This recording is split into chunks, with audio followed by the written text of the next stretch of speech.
पर बापू, इसमें मेरी क्या गलती है? आप मुझे पढ़ाई करने क्यों नहीं देते? तेरी गलती है कि तू एक लड़की है। लड़का होती तो तो क्या बापू, लड़का होती तो क्या?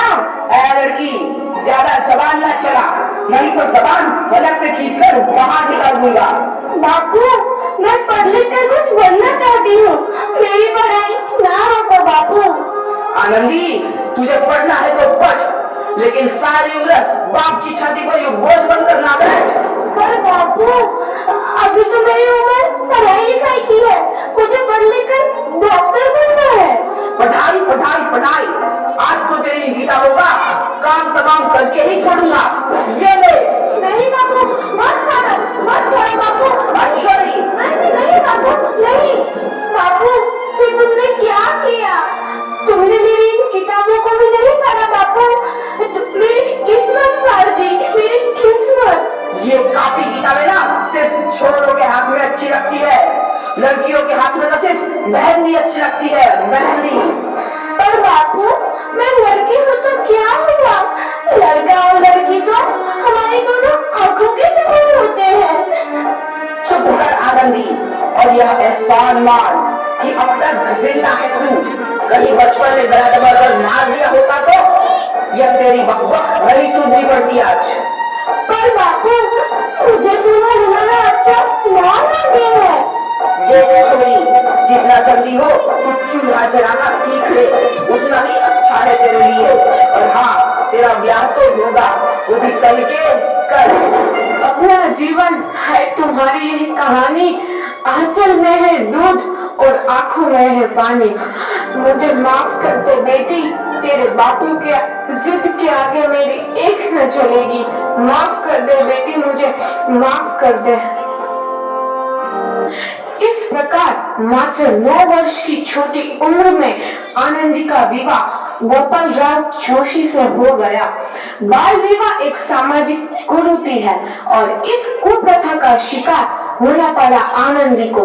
5 वर्ष बाद आनंदी 14 साल की हो गई है। उसके घर एक शिशु ने जन्म लिया है। देखते हैं आगे क्या होगा। देखिए ना, इसे क्या हो गया है? इसका मतलब तो अंगार की तरफ टक्कर मार है। इससे तो बहुत तेज बुखार है। आप बिना कुछ भी बोलते हैं, दीजिए मुझे। माधव, जल्दी से वैद्य जी को बुला के लाओ। जी, अभी बुला के लाता हूँ। ये तुम क्या कर रही हो आनंदी? भगवान की विभूति लगा रही हूँ। बस करो आनंदी, ये सब अंधविश्वास है। अरे आप यकीन तो कीजिए, भगवान की कृपा से इसका माथा ठंडा हो रहा है और बुखार भी उतर गया है ना बाबू? देखिए, दीजिए मुझे। उठो बाबू, आंखें खोलो, तुम्हें तुम्हारी माँ बुला रही है। आंखें खोलो, देखिए ना इसे क्या हो गया है, आंखें भी नहीं खोल रहा। आंखें खोलो बेटा, आप चुप क्यों है? आंखें खोलो बेटा, आंखें खोलो। आनंदी, हमारा बेटा कभी आंखें नहीं खोलेगा। नहीं, ऐसा नहीं हो सकता। मेरे बेटे को मुझसे कोई नहीं छीन सकता, कोई नहीं छीन सकता। पागल मत बनो आनंदी। माधव,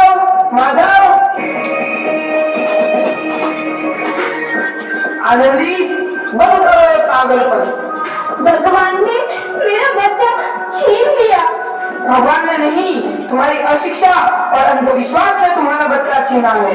अगर तुम पढ़ी लिखी होती तो आज हमारा शिशु जीवित होता। तुम अनपढ़ थे आनंदी, अनपढ़। नहीं, अब मैं अनपढ़ नहीं रहूंगी मैं अनपढ़।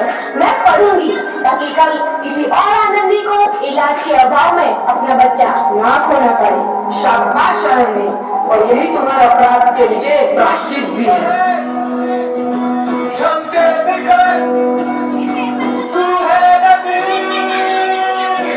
आनंदी, तुम्हारी 12वीं का परिणाम आ गया है। तुमने पूरे कॉलेज में प्रथम स्थान अर्जित किया है। आनंदी, तुम्हारी मेहनत रंग लाई है। तुम्हें शिक्षा वृत्ति मिली है। ये लो तुम्हारे अमेरिका जाने की टिकट। मुझे शिक्षावृत्ति मिल गई, मैं अमेरिका जा रही हूँ। पर ये सब मैं अकेले कैसे कर पाऊंगी? बेटी, अपने आप को इतना कमजोर क्यों समझ रही हो? फिर इतना पढ़ने लिखने का क्या फायदा? तुम अभी गवार की गवार नहीं हूँ मैं अब गवार।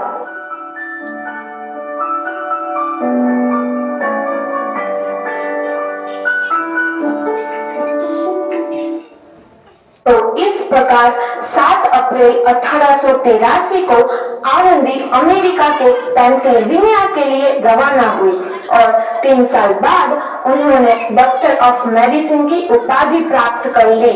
इधर आनंदी के पिता की तबीयत बहुत खराब है। आगे क्या होता है देखते हैं। लगता है अब मेरे जाने का समय आ चुका है और मैं नहीं बचूंगा। ऐसा मत बोलो। शहर के सिटी हॉस्पिटल में अमेरिका से डिग्री लेकर कोई बड़ा डॉक्टर आया है, एक बार वहाँ चलकर दिखा लेते हैं। हाँ सही बोला भैया, कम से कम दिल को तसल्ली तो मिल जाएगी। हाँ हाँ, चलो चलो जल्दी हॉस्पिटल चलते हैं।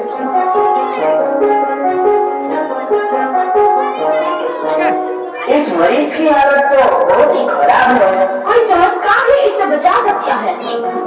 ऐसा मत बोलो भाई, डॉक्टर साहब कब तक आ जाएंगे? लो आ गई डॉक्टर मैडम।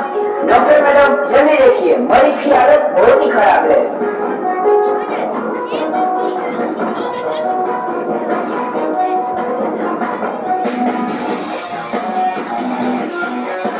अब आप बिल्कुल ठीक है। मौत के मुंह से आपको बचाया है डॉक्टर मैडम ने। डॉक्टर साहब ने मुझे बचा लिया। मुझे मिलना है डॉक्टर साहब से। डॉक्टर साहब नहीं, डॉक्टर मैडम बोलो। डॉक्टर मैडम, उन्होंने ही तुम्हें जीवन दान दिया है। वो आ गई डॉक्टर मैडम, मिल लो उनसे। डॉक्टर मैडम, आपका बहुत बहुत धन्यवाद। आपने मेरी जान बचाई। इसके बदले में मैं गरीब बना आपको क्या दे सकता हूँ? वचन चाहिए मुझे कि कभी ये नहीं कहोगे कि लड़कियां कुछ नहीं कर सकती। वचन? ये कैसा वचन? अरे श्यामला, तुमने पहचाना नहीं? तुम्हारी बेटी आनंदी। आनंदी? मेरी बेटी आनंदी डॉक्टर? हाँ बापू, वही आनंदी जिसके लिए बचपन में तुमने चूल्हा और दूल्हा के अलावा कुछ नहीं सोचा था। आनंदी, आनंदी मेरी बेटी, मुझे माफ कर दे। मैं तेरा गुनहगार हूँ बेटी। नहीं नहीं बापू, वही आनंदी जिसके हाथ पीले करके तुम उसकी सारी जिंदगी काला कर देना चाहते थे। माफ कर दे मुझे मेरी बच्ची, माफ कर दे। मैं तेरा अपराधी हूँ मेरी बच्ची, माफ कर दे। नहीं बाबू, मैंने तो तेरा एहसान चुकाया है। याद है ना अपना एहसान जो बचपन में तुमने मुझ पर किया था? पहले सुना सुना कर जीते जी मार डाला था मुझको। अब बोल, और किस किस को मारेगा? आनंदी बेटी, मुझे माफ कर दे मेरी बच्ची, मैं तेरा गुनहगार हूँ। बाबू, आपने ही तो बोला था किताबें सिर्फ बेटों के हाथ में अच्छी लगती है, बेटियों के हाथ में तो सिर्फ मेहंदी।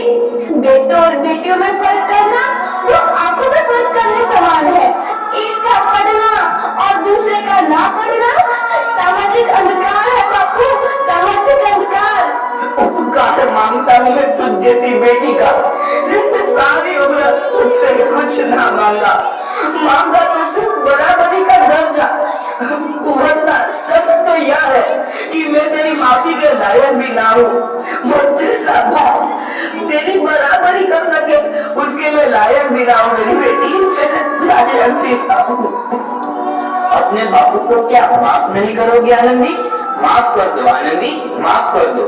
सुबह का भूला यदि शाम को घर लौट आए तो उसे भूला नहीं कहते। बापू, तो इस प्रकार आनंदीबाई जोशी ने अपनी मेहनत और अटूट इरादे से न केवल भारत की पहली महिला डॉक्टर बनी, बल्कि आगे चल के उन लड़कियों के लिए सुनहरा रास्ता दिखा गई जो जीवन में कुछ करना चाहती थी।